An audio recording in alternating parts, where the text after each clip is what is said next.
2 Ukrainian citizens working for Russia are suspected of blowing up a railway line in Poland over the weekend, Prime Minister Donald Tusk said Tuesday. According to Associated Press speaking to the Sejm, the lower house of the Polish parliament, Tusk said the 2 suspects had been collaborating with Russian secret services for a long time.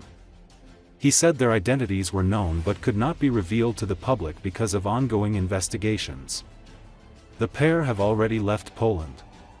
Tusk has described the explosion on a rail line linking Poland's capital, Warsaw, to the border with Ukraine as an unprecedented act of sabotage. In a separate incident, which Polish officials are also now confirming as sabotage, power lines over another segment of the same rail line further south were also damaged. A meeting of the Governmental National Security Committee had taken place earlier on Tuesday, with the participation of military commanders, heads of the intelligence services and a representative of the president. Army patrols have been sent to check the safety of railways and other key infrastructure in the east of the country, the defense minister said. Polish prosecutors have initiated an investigation into acts of sabotage of a terrorist nature directed against railway infrastructure and committed for the benefit of foreign intelligence. These actions brought about an immediate danger of a land traffic disaster, threatening the lives and health of many people and property on a large scale, prosecutors said in a statement. In the first incident, an explosion damaged the tracks near the village of Bucha, about 100 kilometers southeast of Warsaw, and, in a separate incident, power lines were destroyed in the area of Pulowy, about 50 kilometers from Lublin. Trains carrying passengers were forced to stop at both locations, but no one was hurt. The explosion was most likely intended to blow up the train, Tusk said on Monday in reference to the Bucha incident. The damage caused at both locations has been repaired. Intensywna praca służb i policji oraz prokuratury pozwoliła ustalić osoby odpowiedzialne za akt dywersji. Mówimy o 2 stwierdzonych aktach dywersji w miejscowości Bucha i w okolicy Puław. Co do obu przypadków mamy pewność, nie przypuszczenie, że próba wysadzenia torów oraz naruszenie infrastruktury kolejowej pod Puławami. Oba te zdarzenia miały charakter intencjonalny, miały swoich sprawców i ich celem było doprowadzenie do katastrofy w ruchu kolejowym. Ustalone osoby to obywatele, 2 obywateli Ukrainy działających i współpracujących od dłuższego czasu z rosyjskimi służbami. Jest to ustalenie naszych służb i prokuratury, a także wynika to ze współpracy z naszymi służbami sojuszniczymi. Jeśli chodzi, ustalone są ich tożsamości.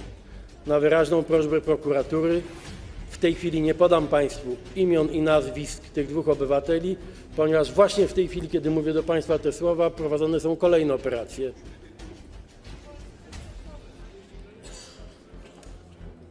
Osoby te po dokonaniu aktu dywersji w miejscowości Bucha opuściły teren Polski przez przejście graniczne w Terespolu.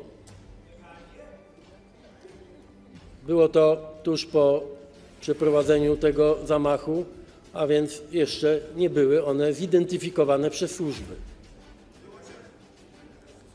Polskie służby i prokuratura mają wszystkie dane tych osób oraz utrwalone ich wizerunki pełnoskalowej wojny w Ukrainie. Przekroczono pewną granicę. Jak Państwo wiecie, o tym informujemy wtedy, kiedy to jest uzasadnione. Polska jest obiektem rozmaitego typu prób dywersji, dezinformacji, także czasami akcji kinetycznych polegających na przykład na celowym podpaleniu. Romanian authorities on Monday ordered the evacuation of 2 Danube villages after a cargo ship loaded with liquefied petroleum gas on the Ukrainian side was engulfed in flames following Russian drone attacks on its port infrastructure. According to Associated Press, those evacuated from Plory and Sitalkioi in Tulsia County, situated opposite Ukraine's port of Izmail, will be temporarily relocated to facilities provided by the local administration, emergency authorities said. Romania's defense ministry said in a separate statement that emergency authorities issued text alerts to residents in northern Tulcea County following overnight Russian attacks on Ukraine near the border. A drone struck a Turkish-flagged tanker and set it ablaze on Monday in southern Ukraine's Odessa region, officials said, a day after Ukrainian President Volodymyr Zelenski signed a deal to import U.S. liquefied natural gas through the area. The MT Orinda was hit during the offloading of liquefied petroleum gas at Izmail port, Turkey's Directorate for Maritime Affairs said. All 16 crew on board evacuated and no one was hurt, it said. Russia has used drones, missiles and artillery to repeatedly batter the Odessa region, especially its Black Sea ports, since its full-scale invasion of its neighbor nearly 4 years ago. There was no immediate Russia comment Monday. Ukrainian officials didn't comment specifically on the tanker, although Regional Military Administration head Ola Kuiper said Russian drones attacked the Odessa region overnight and damaged energy and port infrastructure in several cities. The attack sparked multiple fires and damaged an unspecified number of civilian vessels, Kuiper said, adding that one person was injured.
Momentan este închis drumul până se va decide că se poate circula. Momentan faceți dreapta și folosiți rutele. Este pericol de explozie. De aici. Niciodată nu o să. Eu? De ce? Cum să plec eu? Ce fac cu animalele? Porcul, cățelul, câinele, ce fac? Cum să plec? Mă plec pentru că arde o navă acolo? Să găsească alte soluții. I-am convins, am purtat discuții, am urcat în mașină și i-am adus pe aici. Acum așteptăm să vină mașina cu masă caldă, le dăm o masă caldă deocamdată și vedem ce vom face. S-a decis restricționarea accesului în zona Plaur. Ce am înțeles eu că trebuie o distanță minimă de vreo 5 km dacă ferească Dumnezeu.